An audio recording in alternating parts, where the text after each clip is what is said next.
Hello everyone, आप लोग का एसवीएन क्लासेस में हार्दिक अभिनंदन है। आप तमाम छात्र छात्राओं को हर रोज़ की भांति मैं आप लोग के बीच पुनः उपस्थित हुआ हूं।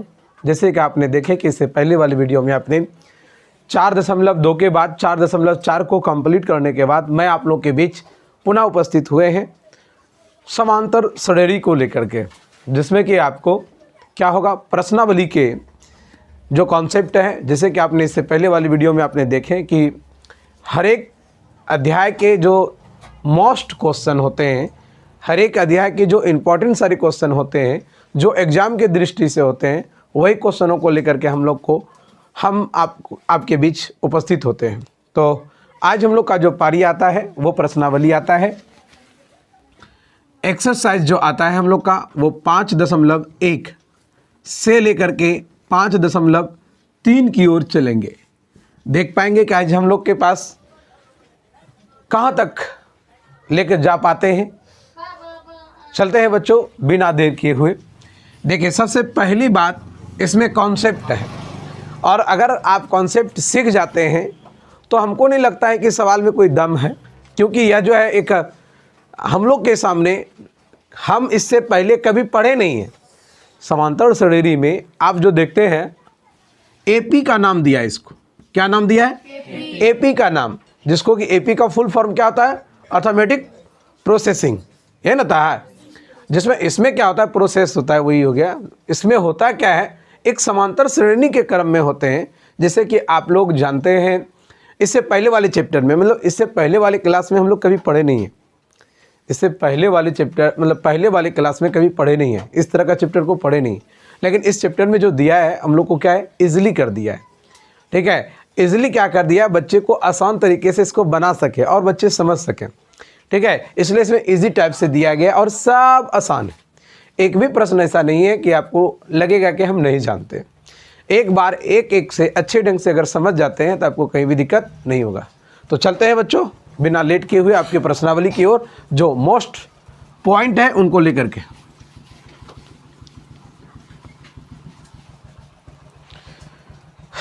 तो बात करते हैं कि सबसे पहले हम लोग जानेंगे इसके एग्जाम्पल से, इसके एपी के एग्जाम्पल से कुछ बात को जानेंगे, और इसके बीच जो कुछ कॉन्सेप्ट है, फार्मूला है, उन्हीं फार्मूला के अंतर्गत हम लोग जानेंगे। देखिए, इसमें एपी में क्या किया गया है, प्रथम पद जो है, जिसको हम T1 या इसे हम ए के द्वारा संकेत करेंगे, और सार्वअंतर या समान पदों का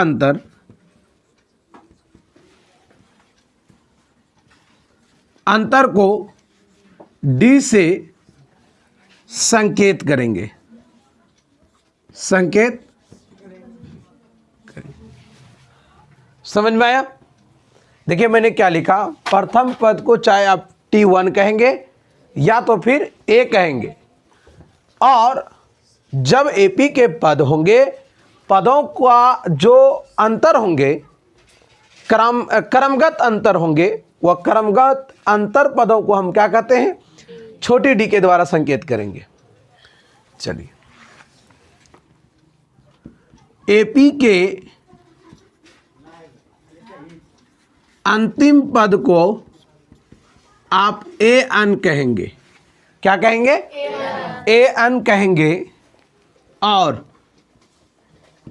एपी के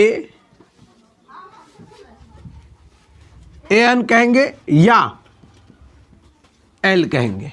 क्या कहेंगे? एल कहेंगे। एपी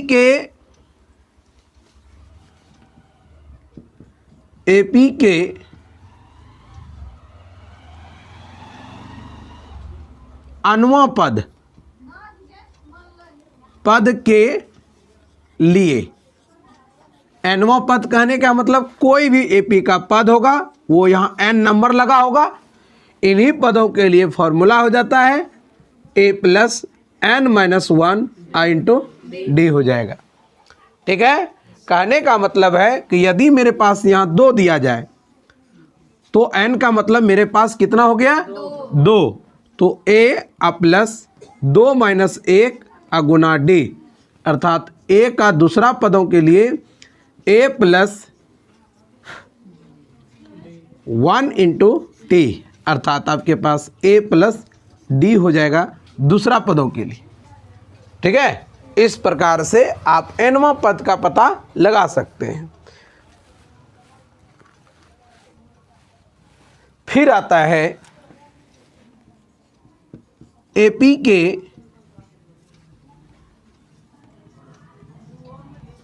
nवां पद का यदि क्या निकालना हो?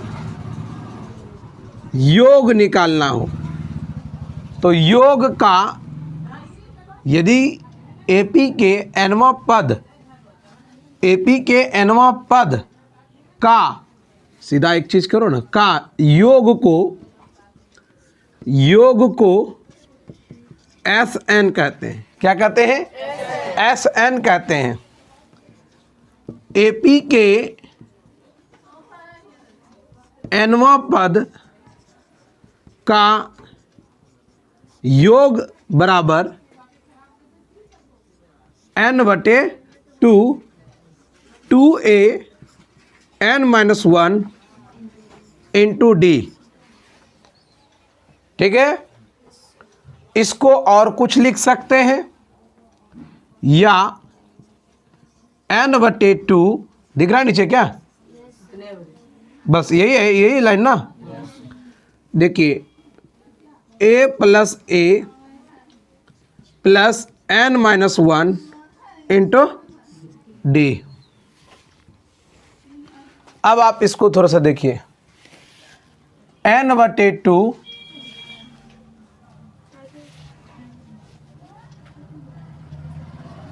बराबर में यहाँ a लगा हुआ है, पहले यहाँ से देखिए n/2 a प्लस, आप इतना टा को और कुछ लिख रहे हैं, तो आप यहाँ पे क्या लिख सकते हैं?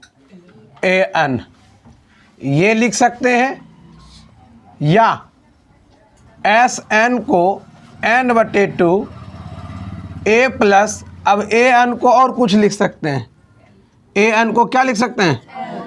l, तो यहाँ क्या लिख सकते हैं? l। अब इससे आपका 2-3 कॉन्सेप्ट निकलता है। क्या क्या निकलता है उसको देखिए। यदि मेरे पास योग दिया जाए तो Sn = n/2 a plus l। Okay, तब आपके पास देखिए क्या हो रहा है। इस प्रकार से 2-3 कॉन्सेप्ट भी पता चलता है। कैसे सर? यदि हमको ये दे दिया जाए, ये दे दिया जाए और ये दे दिया जाए, तो क्या निकल जाएगा मेरा? निकल जाएगा। उसी प्रकार आपको कोई 1 2 3 4 चीज में कोई 3 चीज दे दिया जाए तो एक चीज आप आसानी से निकाल सकते हैं। इन्हीं लिए इसका क्या किया गया है? उपयोग किया जाता है।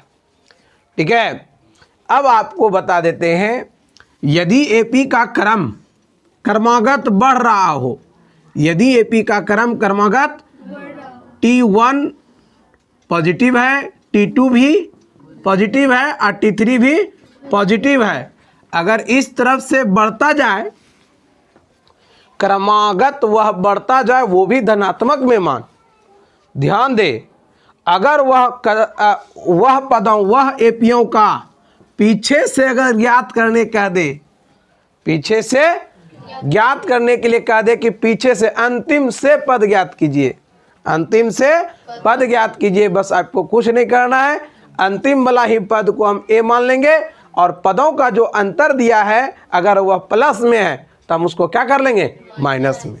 और जम्मा पद कहेगा आप सूत्र निकाल करके उसका बैठा सकते हैं।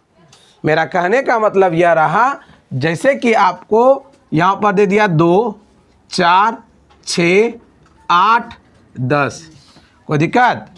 अब इस तरह से दिया हुआ है और इसी तरह डॉट डॉट डॉट करके यहाँ पर क्या दे दिया है? 20। कहेगा इसी से आपको बताना है इसके पीछे वाला अंतिम से 10वां पद पर कौन होगा, अंतिम से 10वां पद पे कौन होगा? तो सबसे पहले आपने क्या देखा, T1 का वैल्यू मेरे पास कितना दिया हुआ, डी का वैल्यू कितना हो जाएगा, अंतर करेंगे तो 2 आ जाएगा, वो पॉजिटिव में। लेकिन मेरा कहने का मतलब हुआ कि जब अंतिम से 10वां पद पूछे तो हमको क्या करना, जो अंतिम पद है उसी को ए मान लेना है। तो ए का वैल्यू मेरे पास कितना आ गया। अब अगर डी पॉजिटिव है तो डी हमको क्या लेना होगा, नेगेटिव लेना। अब आपको पूछा क्या है, 10वां पद, क्या पूछा हुआ है, तो हम क्या कहेंगे, T10 क्या लिखेंगे, बराबर क्या होता है, A+9 भी लिख सकते हैं, A+। क्या आप सॉल्यूशन नहीं कर सकते हैं? तो आप यहाँ पर देखिएगा तो आपके पास आ जाएगा 20 प्लस -2, तो कितना हो गया 20 अब -18, तो कितना आया, अरे 2 आया ना। अब देखिए तो 2 देखिए इधर से गिनिएगा ना तो 10वां पद पे ये आ जाएगा। समझ में आ गया होगा। इस प्रकार से आपको आपके पास सवाल आता है और आपको बनाना होता है। ठीक है, तो इतना ही मात्र हमारे पास एपी का क्या है, मोस्ट ज्ञान है आपके 10th क्लास में। इससे बेसिक क्या आपसे कहीं पूछा गया है, नहीं पूछा गया है। इससे बेसिक आपको कहीं भी नहीं है। आपके पास यही सारा जो है आपका VVI है और इन्हीं से सवालों को आपका पूरा कॉन्सेप्ट सरल होगा। ये पूरे कॉन्सेप्ट के साथ अच्छे से अगर इसको समझ लेते हैं तो आपका पूरा बनेगा। जैसे कि आप यहाँ पर देख रहे हैं ना, इसी तरह के कॉन्सेप्ट के साथ पूरा, जैसे यहाँ पर देखिए ये इस तरह एक एक करके आपको एक एक करके आपको उतारना है और समझना है, जिनके कारण आपको क्या होगा, आने वाले जो सवाल होंगे उसको बनाने में बहुत सुविधा हो सकती है। ठीक है, तो एक बार हम आपको स्क्रीनशॉट लेने के लिए छोड़ देते हैं। देखिए सर,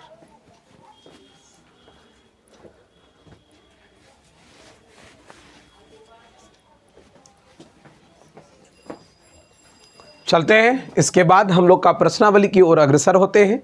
आपका पूरा प्रश्नावली 5.1 से लेकर के 5.3 की ओर हम लोग बढ़ेंगे, जिसमें कि हम लोग देखेंगे कि कहाँ तक प्रश्न सरल हो पाते हैं।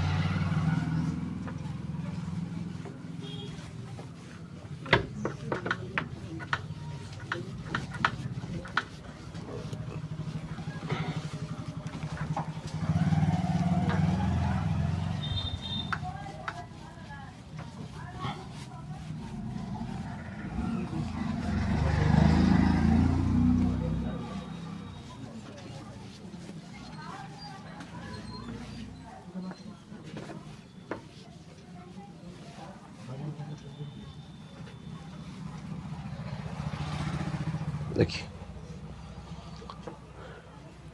इसमें है एग्जाम्पल से ही आप लोग समझ जाइएगा कि ये एपी है, एपी की नहीं है। इन्हीं के क्रमों से आप जानिएगा। देखिए उदाहरण के क्रम में हमको कुछ दिया रहेगा, जैसे मेरे पास दे दिया 3, 6, 9, ठीक है, और 12। ठीक है, इस तरह से हमको उदाहरण दिया रहेगा। अगला दिया रहेगा 3, 8, 8, 13, 18, इस तरह करके हमको दे दिया जाए। तो पूछेगा इन दोनों में कि यह क्या एपी के पद में है। अगर एपी के पद में है तो उनका क्या लिए, प्रथम पद और सार्वंतर ज्ञात कीजिए। प्रथम पद और सार्वंतर ज्ञात कीजिए। तो सबसे पहले हम लोग का जो नियम है, इसका एपी को ज्ञात करने के लिए, एपी को पहचानने के लिए, यदि पदों का अंतर समान हो, पदों का अंतर समान हो तो वह क्या कहलाएगी, एपी कहलाएगी। तो देखते हैं। तो हम लोग के पास एपी का कुछ दिया हुआ है, सवाल है। इनको हम देखना चाहेंगे कि T1 का वैल्यू क्या दिया हुआ और T2 का वैल्यू कितना है, और T3 का वैल्यू 9, और T4 का वैल्यू 12। पदों का जो क्रम है उसको हम लोग क्या ज्ञात करना है, सार्वंतर है क्या। तो T2 में T1 को क्या करना होगा, और T3 को T2 में क्या करना, मतलब T3 में T2 को घटाना होगा, और T4 को T3 में T4 में T3 को घटाना हो और देखना है कि क्या आपस में सभी बराबर है। तो 6 घटा 3 और 9 घटा 6 और 12 घटा, ऐसा है क्या? तो देखिए क्या 3 आया, 3 आया और ये 3 आया। तो ये पदों का अंतर देखिए क्या आ रहा है, समान आ रहा है। पदों का अंतर क्या आ रहा है, समान आ रहा है। तो हम क्या कह सकते हैं 3, 6, 9, 12 एक एपी के पदों में अवस्थित हैं, अर्थात यह एक क्या है, एपी है, जहां क्या है भाई, ए का मान 3 है और डी का मान कितना आया, 3। समझ में आया क्या? आ जाओ, समझ में आया यहाँ तक? अगर इस प्रकार से सवाल रहेंगे तो हम लोग क्या कर पाएंगे। देखिए 3 है, 6 है, 9 है, 12 है। तो इस तरह के पदों को हम लोग इस क्रम से क्या कर पाएंगे, जान पाएंगे। और हमको यही पूछा भी रहता है, ए का मान ज्ञात कीजिए और डी का मान। और जब ए और डी निकल जाए और इसी में कहा देता है कि अगर यह एपी के पद हैं तो इन्हें हमको क्या कीजिए, 4 पद, 2 पद, 3 पद और ज्ञात कीजिए। अगर यह एपी के पद में है तो उसके क्या कीजिए, 1 पद, 2 पद, 3 पद, 4 पद और ज्ञात कीजिए। तो अगर ज्ञात करने के लिए कहे तो हम लोग को क्या करना होगा, अपना रूल लगाना होगा। तो कौन सा रूल है भाई? तो देखिए क्या है, अगर हमको कह दे, यदि हमको क्या कह दे आगे करने के लिए कि जैसे एपी का और 4 पद ज्ञात कीजिए या 3 पद ज्ञात कीजिए।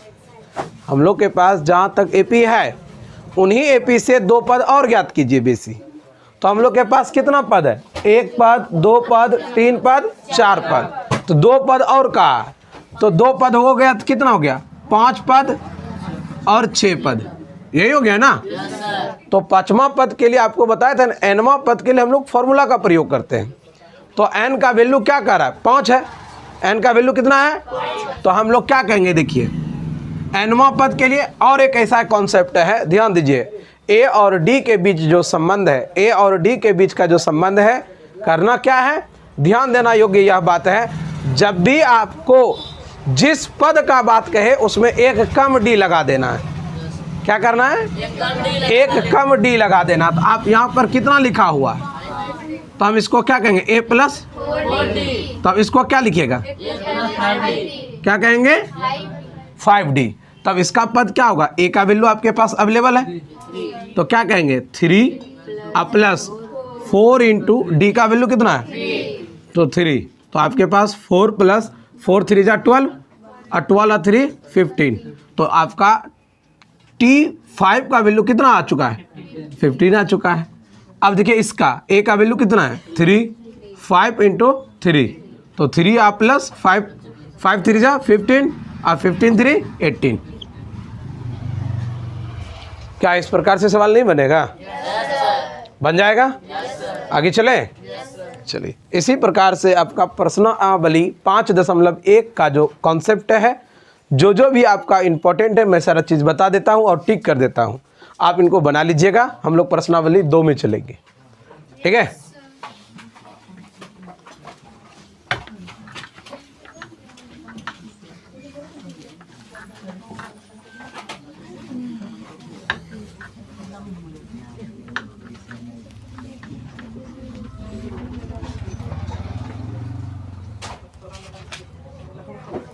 देखिए 5.1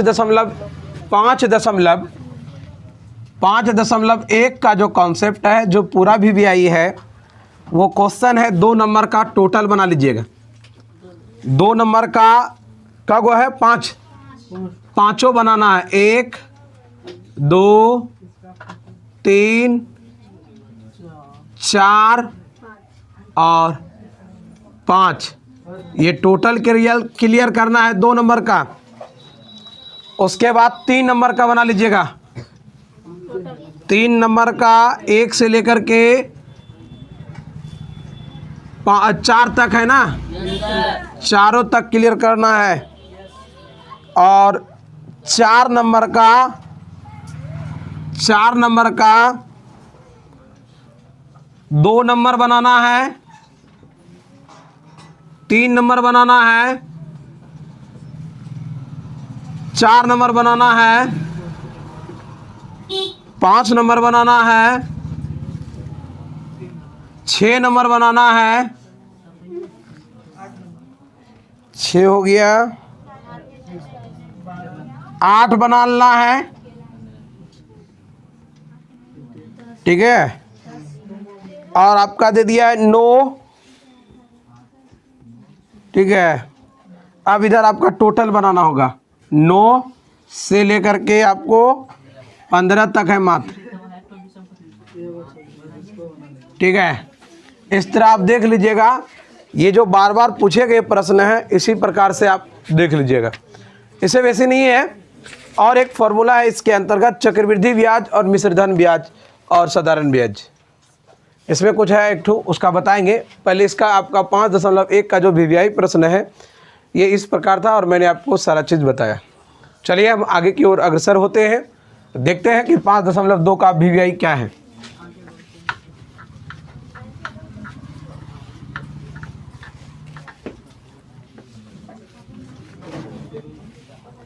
चलते हैं आगे, देखिए क्या है।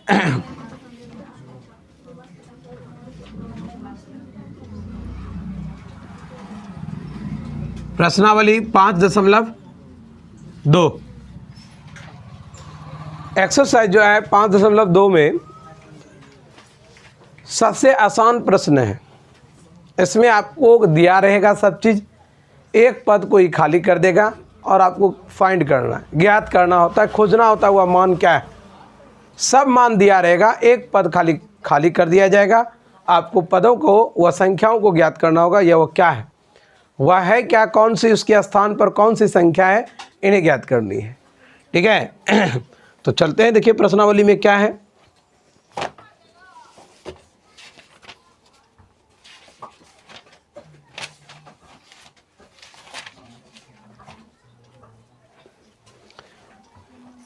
इसी में आता है एपी के पद तो दिए रहे होंगे, ठीक है, एपी के पद तो दिए रहे होंगे और एन का भी मान दिया रहा होगा, तो उन्हीं से आपको फाइंड करके ज्ञात करना होगा कि उसके nवें स्थान पर क्या है।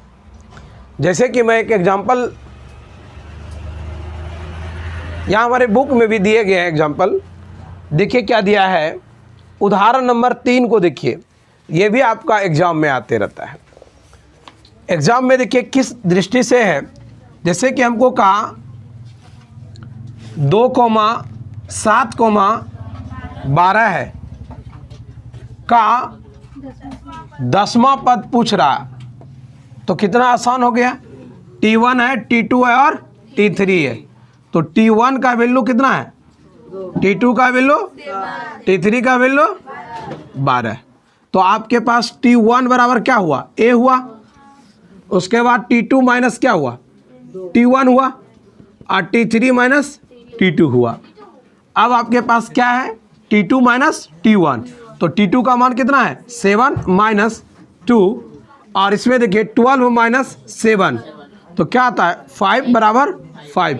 तो अर्थात दोनों का पदों का अंतर क्या है, समान है। अर्थात आपके पास D बराबर कितना आ चुका है 5 और A का वैल्यू कितना है 2। अब आपसे पूछा क्या है,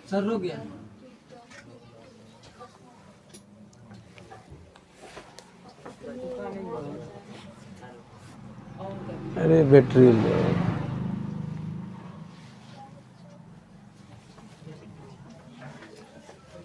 ठीक है, पदों का अंतर क्या है, समान है, पदों का अंतर समान है। तब हमसे पूछा क्या है T10, तो भाई हम अभी तुरंत समझाए थे कि जम्मा कहेगा उससे एक, तो कितना हो गया A प्लस 9D को हम क्या लिख सकते हैं, A का वैल्यू मेरे पास है और 9 मल्टीपल कितना हो जाएगा, तो कितना हो गया 2 और 9 5 जा टोटल कितना हो गया 47। तो हम लिखेंगे T10 इक्वल टू 47। इस प्रकार से आपके पास उदाहरण दिया है 5.2 का उदाहरण नंबर 3। उसी तरह आपका चौथा प्रश्न भी आता है। चौथा में देखिए क्या कहेगा। चौथा में कहेगा इसी तरह का प्रश्न को सिर्फ उल्टा देगा। कैसे उल्टाएगा? कहेगा इसी का जैसे 2, 7, 12, डैश डैश डैश डैश का कौन सा पद 47 है? कौन सा पद 47 है? जैसे अभी जस्ट देखे हैं कि ये 10वां पद 47 है ना। अभी हम लोग ज्ञात करके देखेंगे क्या 10वां पद आता है 47। तो देखिए इसी तरह का हमारे पास दे देगा और इसे देखिएगा,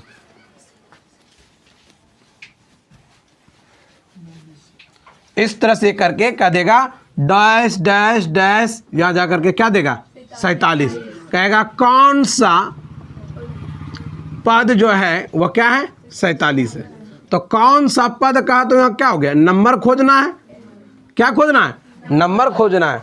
तो अब आपके पास देखिए क्या ए का मान दिया हुआ, डी का मान दिया हुआ और ये क्या हुआ अंतिम पद है। तो अंतिम पद को हमने अभी सिखाया था, क्या लिखते हैं ए एन। और A N equal to formula बताए थे ए प्लस एन माइनस 1 इंटू क्या लिखाए थे। तो ए एन का वैल्यू कितना है? अब बराबर में ए का मान और प्लस एन का मान नहीं है और डी का मान 5 है। अब इसको घटाइए, कितना हो गया 47 माइनस 2 अब बराबर n माइनस 1 इंटू 5। तो कितना हो गया 45 अब बराबर n माइनस 1 और ये 5 यहाँ पे गुना पे है और यहाँ आ जाएगा तो कितना हो गया 9 और 9 अब बराबर n माइनस 1। तो कितना हो गया 9 प्लस 1 बराबर n, तो 10 बराबर। तो देखिए n का मान कितना आ गया?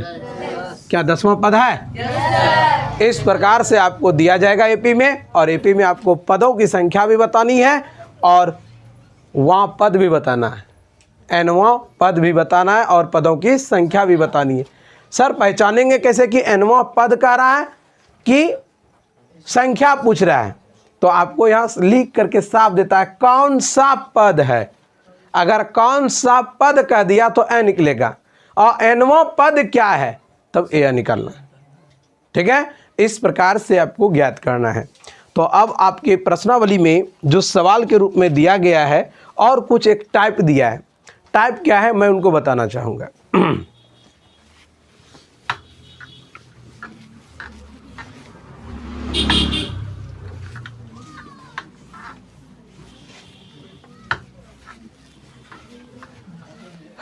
जैसे कहता है कि 1 से लेकर के 10 तक में या 1 से लेकर के 20 तक में 2 से भाग लगने वाले कितनी संख्या, ऐसे करके सवाल दे देता है। 1 से लेकर के 10 तक में 3 से भाग लगने वाले कितने हैं ये कह देगा। 1 से लेकर के 100 तक में 4 से भाग लगने वाले कितने हैं। 1 से लेकर के 1000 तक में 5 से भाग लगने वाले कितने हैं। 1 से लेकर के 100 तक में 11 से भाग लगने वाले कितने हैं। तो इस तरह का अगर सवाल आ जाए तो हम लोग कैसे बनाएंगे? तो पूरा सिंपल है, बशर्ते एक बार कॉन्सेप्ट समझिए, आराम से सरल कीजिएगा। तो सवाल का जो टाइटल होगा वो क्या होगा? 2 अंक वाला, 2 अंकों वाली कितनी संख्या 3 से विभक्त है। 2 अंक वाली कितनी संख्या 3 से विभक्त है। 1 अंक वाली कितनी संख्या 2 से विभक्त है। इस तरह का टाइटल रहेगा सवाल का और हमें ज्ञात करनी होगी। या 5 से भाग लगने वाला या 4 से भाग लगने वाला कितने संख्या है फलना से फलना बीच। तो इस तरह सवालों में आपको क्या करना होगा? पद को ज्ञात करके उसका क्या करना होगा? सर्वांतर ज्ञात करके जहाँ तक का बोला है उनके वहाँ तक वाले संख्याओं का हमको क्या लगाना होगा? अंतिम पद और प्रथम पद को पता लगा करके पद की संख्या को ज्ञात करनी होगी। चलिए हम लोग चलते हैं, एक एक कॉन्सेप्ट के साथ आगे बढ़ते हैं। देखिए क्या होता है, सवाल को हमको किस प्रकार से देगा। जैसे कहेगा कि 1 से 100 तक में, दिख रहा है ये रे, 1 से 100 तक में 3 से भाग लगने वाले संख्या ज्ञात कीजिए। संख्या कितने हैं, संख्या कितने हैं एक प्रश्न का टाइटल। दूसरा प्रश्न का टाइटल होगा कि 2 अंक वाले कितने संख्या 3 से या 4 से दे देते हैं, 4 से विभाजित हैं। अगला टाइटल होगा 3 अंक वाले कितने संख्या 5 से विभाज्य हैं। इस तरह से टाइटल का सवाल होगा हम लोग के बीच और बहुत ज़्यादा वीवीआई है। और आप लोग का भी एक इंटरेस्टिंग पॉइंट आता है इस बात को लेकर के कि इस तरह का सवाल हम भी किसी से पूछ सकते हैं और क्या आपसे अगर पूछ लिया जाए तो आप नहीं बता पाते हैं। और इसमें कुछ एकदम पूरा कॉन्सेप्ट आसान है, बशर्ते हमको समझना होता है। ठीक है, अगर इस तरह से समझ जाते हैं ना, आपका कोई भी सवाल किसी भी ढंग से आप बना लीजिएगा। देखिए कैसे, सबसे पहले हम शुरू से करते हैं। 1 नंबर कॉन्सेप्ट को हम सरल करते हैं, टाइप को हम सरल करते हैं। देखिए टाइप में क्या है, 1 से लेकर के 100 तक लिखिए। पहले आपको क्या करना होगा, 1 से लेकर के 100 तक लिखना होगा, नहीं लिखना होगा। कहे जब लिखिए लेंगे तो चुन नहीं लेंगे, नहीं समझे। अरे 1 से लेकर के 100 तक जब हम लिखिए लेंगे तो चुन नहीं लेंगे, तो चुनना नहीं है ना, हमको ज्ञात करना। जब उतना लिख लेंगे तब 1 से लेकर 1 लाख का देगा, तब लिखोगे ना। नहीं सर, जगह नहीं है और स्पेस भी नहीं है और टाइम भी नहीं होता है। तो हम लोग का बस बचे हुए समय में अच्छा नंबर भी लाना है और बचे हुए समय में हमको सरल भी करना है।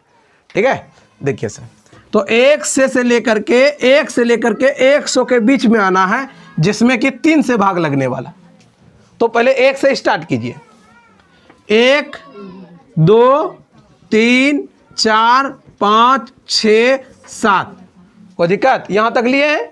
और इधर आ जाइए, लास्ट से इधर आइए, 199 98 97 96, अब नहीं जाना है। इतना टप्पत को हमने लिख लिया।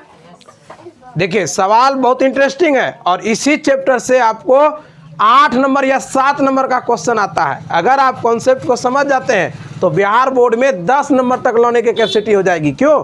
क्योंकि ऑब्जेक्टिव भी आता है ना, इससे ऑब्जेक्टिव भी आ जाएगा और 2 नंबरा भी आ जाता है।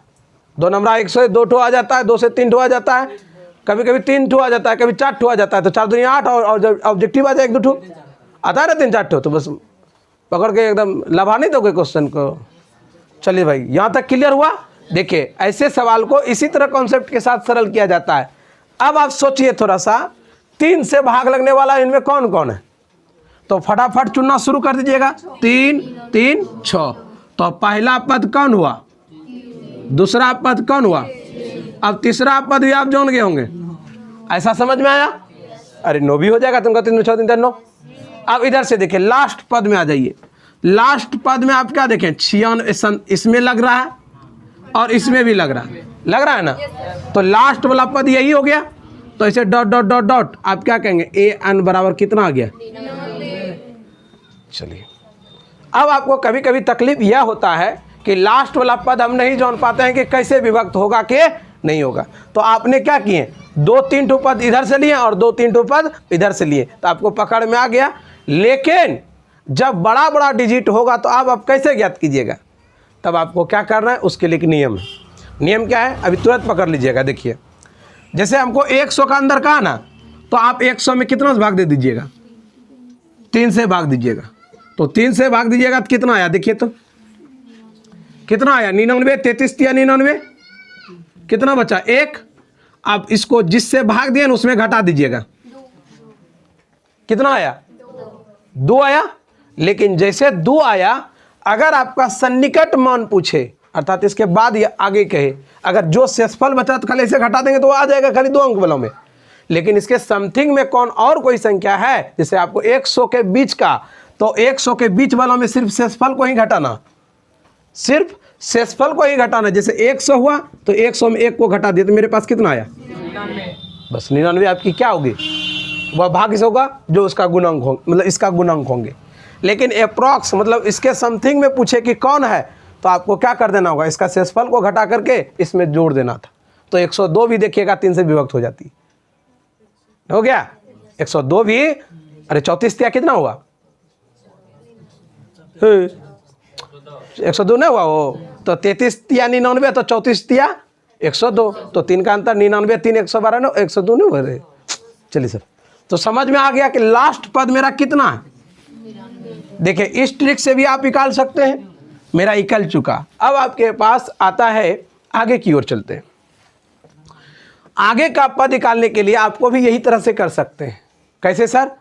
आगे के पद के लिए आपको क्या करना है, जिसे आप क्या देख रहे हैं कि 1 में 3 से भाग देना पड़ता, तो 1 में 3 से भाग नहीं लगेगी, पॉइंट में आ जाएगा, तो आपको घटा लेना है और बता देना, उसमें जोड़ देना है, घटा के उसमें जोड़ देना है, पता चल जाएगा। देखिए सर, मेरे पास पहला पद कितना आया 3 और लास्ट पद कितना आया। अब आपको पूछा है कि लगने वाले कितने संख्या, मतलब n ज्ञात करना है, n निकालना है कि कितनी संख्या है, n इक्वल टू व्हाट।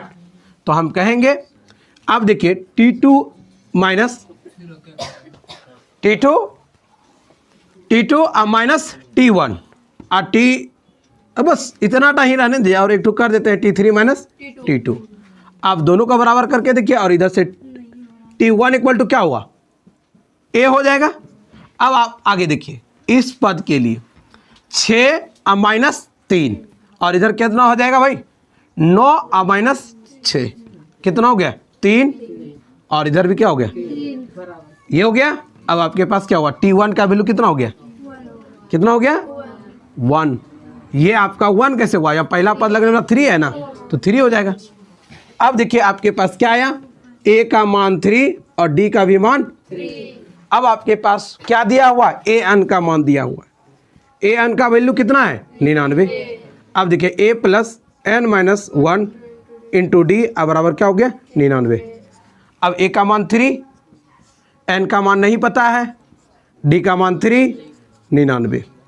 अब हमको सरल नहीं करना पड़ेगा, ठीक है, आपको इस प्रकार से ज्ञात करना होगा, ठीक है। जैसे इसको पूरा सरल करेंगे, ए और डी का पूरा कॉन्सेप्ट क्लियर होने के बाद आपका 5.2 का जो सवाल है, इसी सब सवालों से आपका भेंट होगा। आज हम लोग 5.1 के बाद 5.2 का उदाहरण कंप्लीट किए हैं।